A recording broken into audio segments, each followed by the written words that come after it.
Chapter 19. We docked at the harbor about an hour early, and we unloaded everything and cleaned up most of the boat. I offered to clean up the inside so I could speed around and get it done in the time it would take all the boys to clean the main deck. Aden and I hopped into his truck after saying goodbye to the crew. I'll drop you off at your house so you can get cleaned up and unpacked. I'm going to go home and do the same. I'll be back over in an hour or so and we'll have a movie night, said Aden as he squeezed my hand. That sounds good to me. We rode in silence to my house. But there was some funny feeling in the air to me. I just couldn't shake this feeling in my gut that something wasn't right. I felt anxious and uneasy. You all right? Asked Aden as he grabbed my hand to stop me from chewing on my fingernails. Yeah, I'm good, I said, looking at him and smiling. He dropped me off at my mailbox so I could get the mail from the last couple of days. I leaned over and gave him a quick kiss. I'll see you in a little bit, I said as I hopped out. I watched him drive away as I opened my mailbox up. I grabbed out a few bills, junk mail, a Vogue magazine, and then I noticed a package from Mason in the very back. When I lifted that out, I froze. Lying behind the package was a letter from Rachel's contact. I was almost too scared to move. I was sure that by now Vladimir had received my little present. I grabbed the letter and ran inside the house.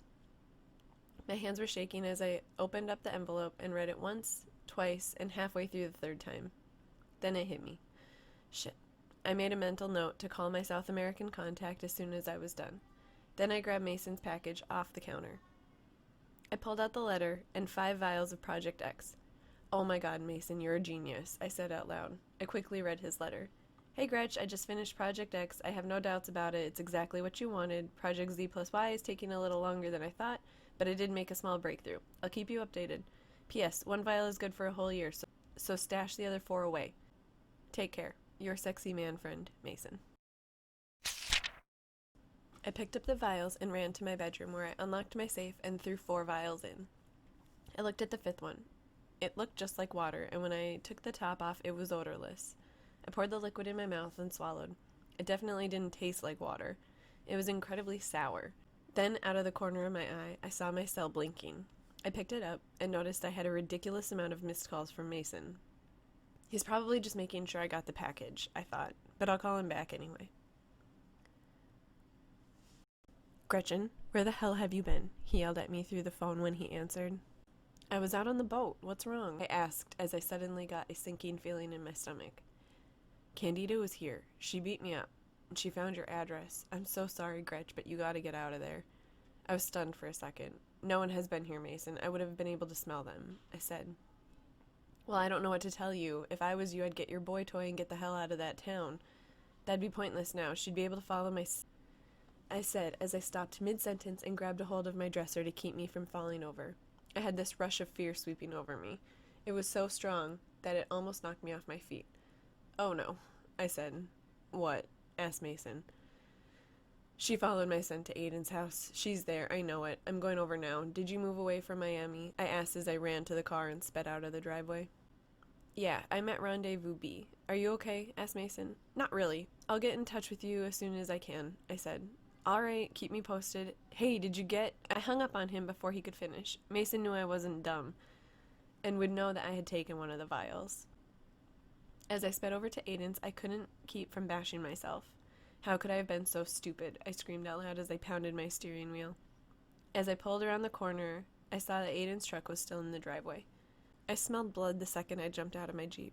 I followed it to the backyard where I saw speckles of bright red blood splattered in what was once pristine white snow. I sped over to the door, opened it, and stepped inside the house. It was eerily quiet. As soon as I walked past the kitchen, I smelled her. Candida had been there. But she wasn't there anymore. She'd taken him out the back door, and then I caught another familiar smell. It took me a second to figure out who it was, but when it did, it hit me like a high-speed train. Ryan? I said out loud. Why was he here while we were gone? Is he working with her? How is this even possible? I thought to myself. But it explained the uneasiness and anxiousness I had felt earlier. I looked around for any kinds of clues, although deep down I knew exactly where they had gone. But there, taped to the window, was a puzzle piece shaped like Romania. I peeled it off and flipped it over. The only thing on the back was a heart that Candida had drawn and colored in red. Figures, I said. I ran out of the house, got in my Jeep, and headed straight to the airport. If I was going to regain control, I was going to have to think of something fast. I picked up my phone and called Asher. I knew Candida took Aden back to Romania even before I saw the stupid puzzle piece. And there wasn't any doubt in my mind that Ryan had his hand in this plan. I could smell him all over Aden's house. I knew where to find them, but I was scared, not gonna lie. I had no idea if Vladimir would still have power over me. Yeah, I was able to disobey a command, but that didn't mean I'd permanently broken our bond. I arrived in Romania at dusk the next day and headed towards the castle. As I walked, all the memories came flooding back, and so did the fear. I stopped in a park near the castle and opened the bag I had brought with me. Out of it I grabbed my weapon stick that Mason had crafted for me, the holster that wrapped around my leg for it, and the 3 daggers which I placed in the holster with the stick. I tossed my bag off to the side. There isn't anything of importance in there anyway, I thought to myself. I wrapped the holster around my leg and headed onward again. As I approached the castle walls, I realized I was trembling. I had to gain control of myself. I felt like every step I made, I was being watched, but I couldn't see anyone anywhere. I walked into the castle. It was amazing that even after all these years, I remembered all the corridors, hallways, and secret passages. It was quiet. I hadn't seen anyone since I'd entered. The fact that I hadn't seen anyone made me only more positive that they had been waiting my arrival. I made some turns and walked up the stone spiral steps to the tower where I had met one end of my life and said hello to the beginning of another. All I could do was hope I wasn't too late, but when I got to the top of the stairs and looked into the main room, I saw my old family waiting for me. "Why, hello, gorgeous," said Vladimir as he slowly walked towards me. In that split second, I knew he still had control over me. I hadn't been as lucky as I'd hoped. I could still feel our bond. It felt like a ball of pressure right below my heart. All I knew was that I'd have to try as hard as I could to defy anything he wanted me to do. "Vlad, Candida, everyone," I said as I acknowledged their presence. "What brings you back?" asked Vladimir as he put his hands on my shoulders. "You know very well. You had Candida do all your dirty work. I'm sure she's filled you in on everything," I said, shaking his hands off me. I looked around the room. I couldn't hear a heartbeat. I couldn't even smell Aden anymore. I was getting worried. "Looking for someone?" Vladimir asked. I didn't have to respond. He could see it in my eyes. He gave me a smirk, touched my cheek, and walked over to one of the doors in the tower. He opened up the door, and I saw Aden sitting in the corner staring at the floor. It only took him a second to look up into my eyes. I broke inside. His beautiful green eyes were gone, and left in their place were a pair of fiercely red eyes that looked so empty it made my dead heart ache. Aden had been turned, and against his will more than likely. That explained why I couldn't hear his heartbeat and why I couldn't smell him. He had a new scent now. I wanted to cry. I wanted to burst into tears. I felt so guilty. I knew I had to be strong, though, so I walked over and crouched down next to him. "I'm so sorry," I said. "This is all my fault." "The burning is horrible," Aden said. "I never would have imagined it would be this bad." "I know. Are they feeding you?" I asked.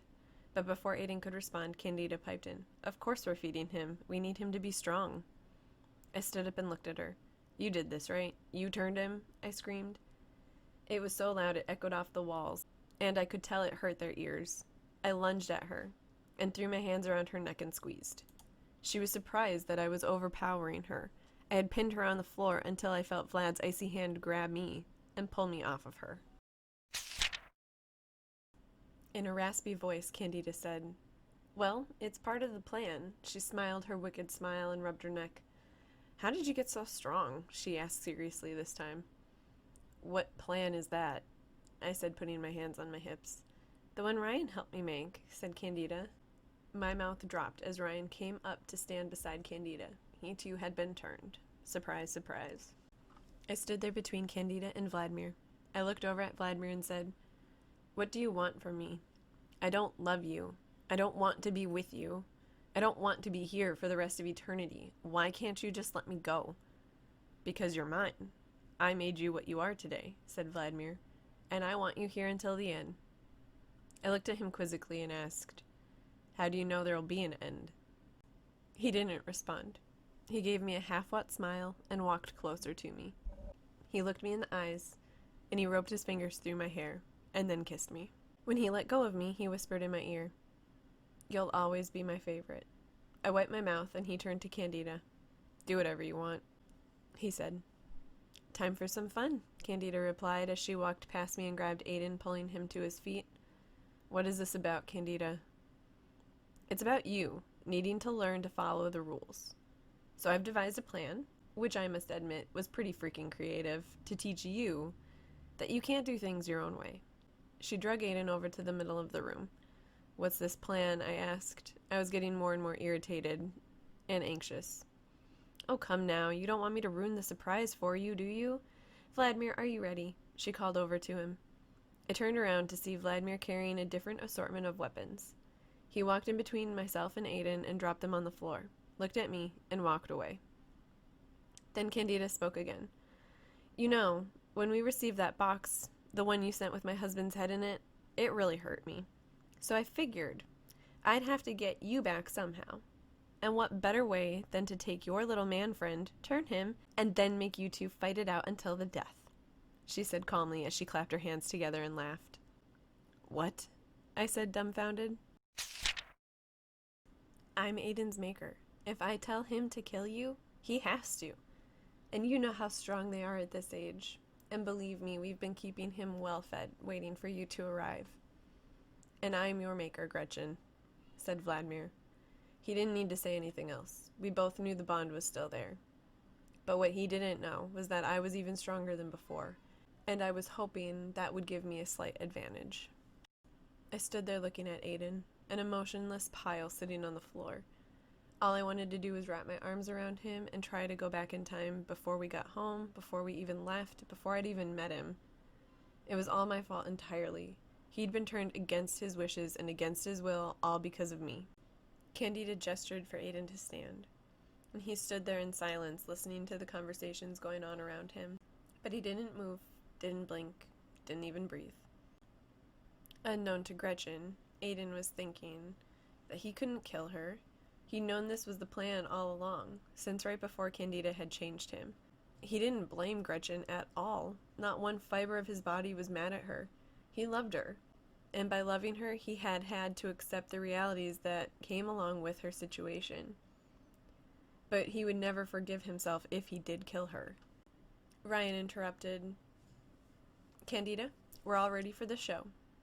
I looked over at Ryan. You know she's just using you. Once she kills me, she'll kill you too. The only person she's ever loved besides herself is Vladimir, and even he knows what's going on, I said.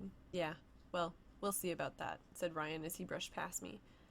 It was then I noticed the entire clan stood along the walls of the room. In a big circle, they were ready to capture the bloodshed from every possible angle. Candida walked up to Aden and put a hand on his shoulder. Aden, this is what you were made for. I want you to kill her, said Candida as she looked at me, her eyes flickered red. Gretchen, as your maker, I command you to kill Aden, I heard Vladimir say from behind me. Isn't this brilliant? Squealed Candida. It's like a race, and either way, one of you has to die, she said as she clapped her hands together, then added, my money's on Aden. Sorry, Gretch. In the blink of an eye, Aden rushed forward and grabbed a sharp spike out of the pile of weapons on the floor. I removed my stick from my leg holster that Mason had made for me and hit the symbol for the spear end. We walked around in a circle facing each other, trying to guess the other's movements. Aden would be incredibly strong. I already knew that, but I had my speed. I made a mental note of where Candida, Ryan, and Vladimir were also placed in the room. My mind had turned on its fighter mode. You don't have control over your body when your maker commands you to do something.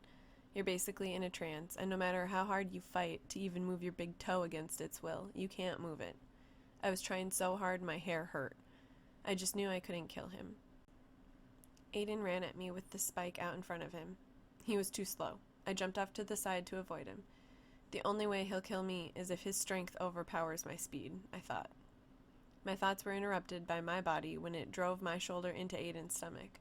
The force buckled him to the floor, and I saw my foot kick him in the jaw. I'm sorry, I hollered.